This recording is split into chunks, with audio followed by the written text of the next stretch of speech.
President Joe Biden will celebrate his 80th birthday on Sunday, marking the first time a sitting president has reached that milestone while in office, and fueling speculation about how his advancing age will affect his political future.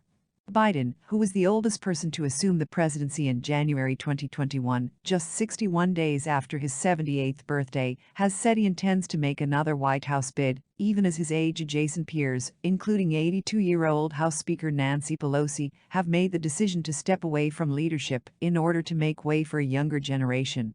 "My intention is that I will run again. But I'm a great respecter of fate, and this is ultimately a family decision.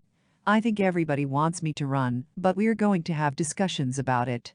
And I don't feel any hurry one way or the other to make that judgment," he said last week after helming what many say is the most successful midterm election for a sitting president's party in decades, though noting that those results would not have an impact on his decision to run again. Biden is the oldest person to serve as commander-in-chief in the nation's history. Should he seek re-election in 2024 and win, the president would be 86 by the end of his second term. He has said he'll talk over his future with his wife and the rest of his family over the holidays.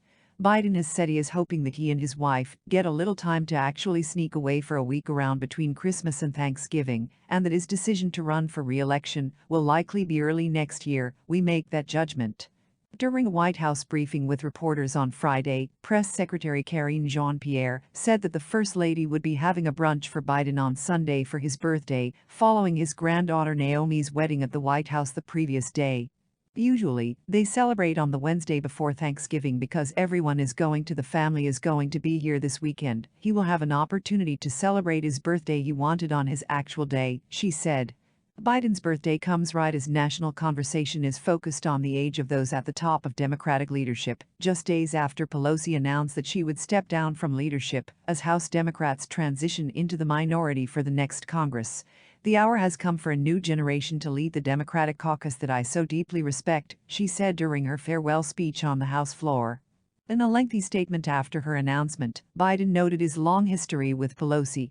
"I've seen her in action during my career as senator, vice president, and now as president," he said. House Majority Leader Steny Hoyer, 83, and House Majority Whip Jim Clyburn, 82, also announced they would step aside from their leadership posts shortly after Pelosi's declaration. New York Rep. Hakeem Jeffries, 52, officially declared his bid for Democratic leader on Friday. Representatives Catherine Clark, 59, will vie for Minority Whip, and Pete Aguilar, 43, is bidding to be caucus chair, ushering in a generational shift in House Democrats' top spots. On the future of the Democratic Party, Pelosi told reporters, "That's up to them. I want it to be whatever they want it to be." Pelosi has maintained support for Biden throughout months of questions about his political future, particularly another run for the White House. When asked by ABC News' George Stephanopoulos on This Week last Sunday, Pelosi said she thinks Biden should run again. "Yes, I do. I mean, President Biden has been a great president for our country. He has accomplished so much," she said. "He has been a great president, and he has a great record to run on." Biden, known in public life for his long history of personal tragedy, has maintained that he is a respecter of fate regarding his decision to move forward as standard-bearer for his party and the nation. "Fate has intervened in my life many times. If I'm in the health I'm in now, from a good health. And, in fact, I would run again," he said during a sit-down interview at the White House with ABC News' David Muir late last year.